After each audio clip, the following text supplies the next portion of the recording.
Kasih karunia dan damai sejahtera Allah, itulah yang memelihara hati dan pikiranmu sekalian dalam Kristus Yesus Tuhan kita. Amin. Saudara-saudari, mari kita mendengarkan firman Tuhan yang terambil dari kitab Mazmur pasal 8 ayat 3 sampai dengan ayat yang ke-9. Demikianlah firman Tuhan.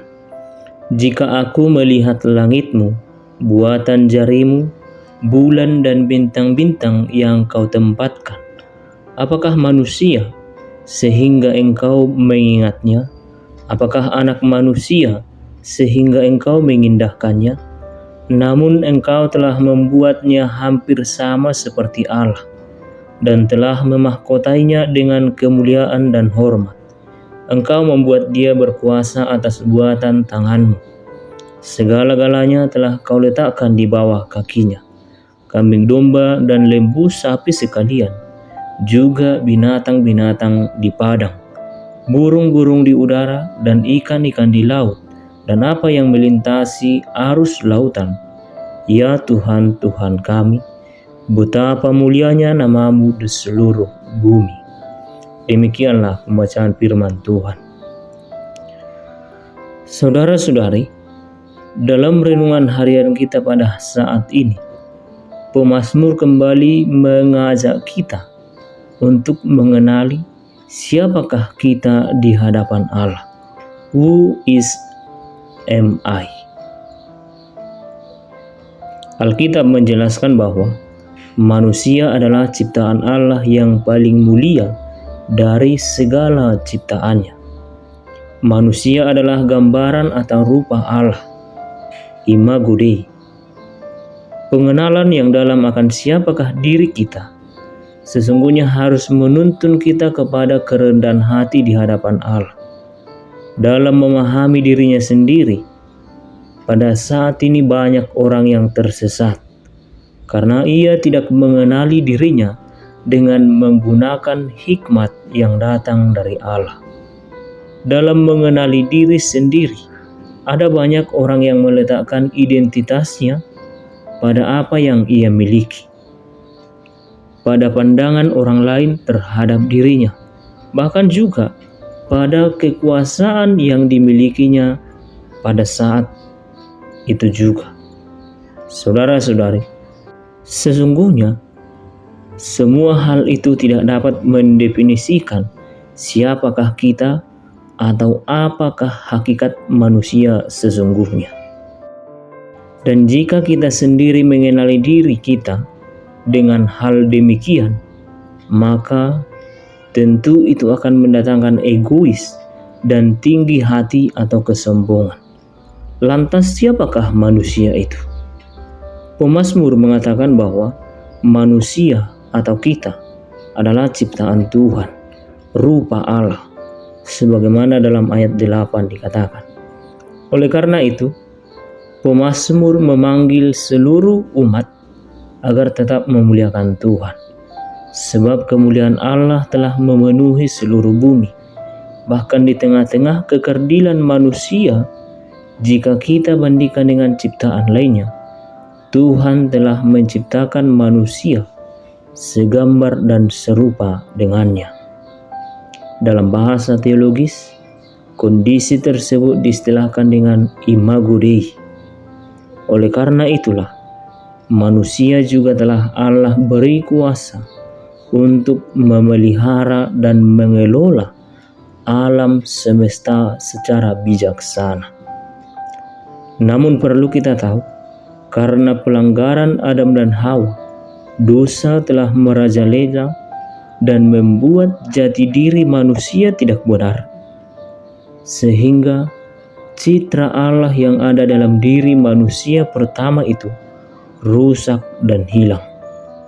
Dan oleh karena itulah, hingga pada saat ini, dosa yang membuat manusia itu tidak benar di hadapan Allah, sehingga manusia juga tidak dapat menggunakan hak dan kewajibannya untuk mengelola alam semesta dengan penuh kebijaksanaan. Sehingga manusia juga sekarang tidak mensyukuri apa yang ada pada dirinya sendiri. Saudara-saudari, jikalau kita lihat pada saat ini, banyak orang yang tidak tahu bersyukur akan keadaan dirinya sendiri, akan segala sesuatu yang Tuhan beri. Salah satu contoh, pada saat ini banyak orang lebih fokus mempercantik diri sendiri dengan segala hal, sehingga lupa bahwa sesungguhnya dengan kembalinya citra Allah yang telah hilang, hal itulah yang membuat kita menjadi orang dan berhikmat, orang cantik sesungguhnya. Artinya, bukan hanya poles-poles semata atau mengganti dengan cara yang berlebihan apa yang ada dalam diri kita. Banyak orang merasa malu dengan dirinya sendiri. Bahkan banyak orang juga yang tidak tahu bersyukur dengan dirinya sendiri sehingga jatuh ke dalam dosa.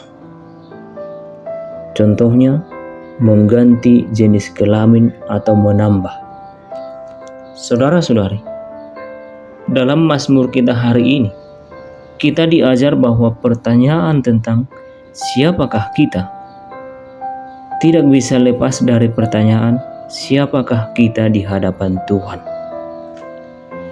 Kita adalah ciptaan yang begitu kecil jika dibandingkan dengan alam semesta.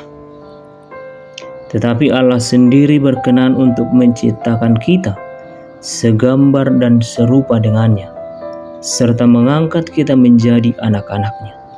Fakta ini seharusnya membuat kita menjadi pribadi yang harus tetap rendah hati.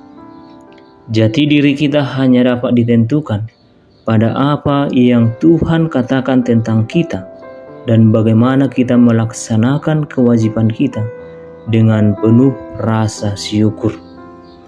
Dalam mata dunia ini, untuk menentukan identitas diri kita boleh saja lewat apa yang kita miliki, lewat jabatan yang kita miliki. Namun ingatlah, segala sesuatunya itu tetap hanya berarti bagi dunia saja. Bagi Allah, kita adalah tetap ciptaannya yang mulia. Tidak perlu ada yang disombongkan dalam dunia ini. Apakah artinya identitas menurut standar dan ukuran dunia?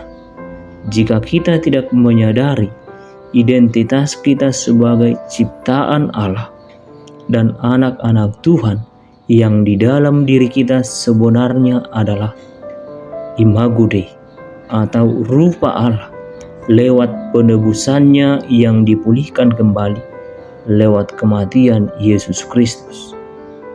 Saudara-saudari, sadarilah siapa diri kita di hadapan Tuhan.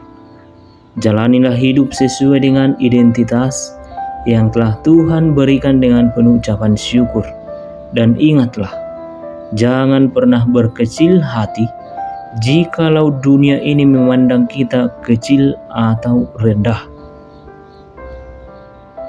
Hal itu bisa karena kita tidak memiliki apa-apa, tidak memiliki jabatan, dan tidak memiliki orang-orang yang terhormat atau tidak menjadi orang yang disegani. Tetapi sesungguhnya, meski kita kecil bagi dunia, tetapi jikalau citra Allah yang ada dalam diri kita terpancar dalam hidup kita masing-masing, maka kita akan membuat dunia tercengang bahwa sesungguhnya Allah ada berdiam dalam diri kita. Oleh karena itu, saudara-saudari, marilah kita menjalani hidup kita sesuai dengan kehendak Allah. Tatanan dan keindahan dunia telah menceritakan bahwa Allah adalah Allah yang berdaulat dan luar biasa. Sungguh Allah adalah pencipta segala sesuatu. Jika saat ini Allah memberikan kita hak bebas untuk menguasai dunia, untuk berkarya di dunia, marilah kita melakukan yang terbaik. Sebagaimana Allah mengasihi dunia, demikianlah kita juga harus mencintai dunia. Jangan memuaskan hasrat terhadap dunia hanya untuk kepentingan pribadi, tetapi tetaplah rendah hati, mengucap syukur, dan berpengharapan akan Allah, bahwa Allah akan selalu memelihara dan menguatkan kita. Pemulihan Allah dengan apa yang kita miliki pada saat ini sungguh adalah penyertaan Allah yang luar biasa. Oleh karena itu, kenalilah dirimu siapa di hadapan Tuhan Allah. Bersyukurlah kita jikalau pada mulanya Allah menciptakan manusia segambar dan serupa dengan Allah. Artinya, pada saat ini Tuhan memberikan waktu dan kesempatan bagi kita supaya mari kita menjadikan diri kita menjadi pesan yang bermakna bagi setiap orang. Sebab firman, kehendak Allah, dan kerinduan Allah telah ditanamkan dalam diri kita masing-masing supaya kita menjadi berkat bagi sesama. Kiranya kasih setia Allah Bapa, Anak, dan Roh Kudus memelihara dan menolong kita. Amin.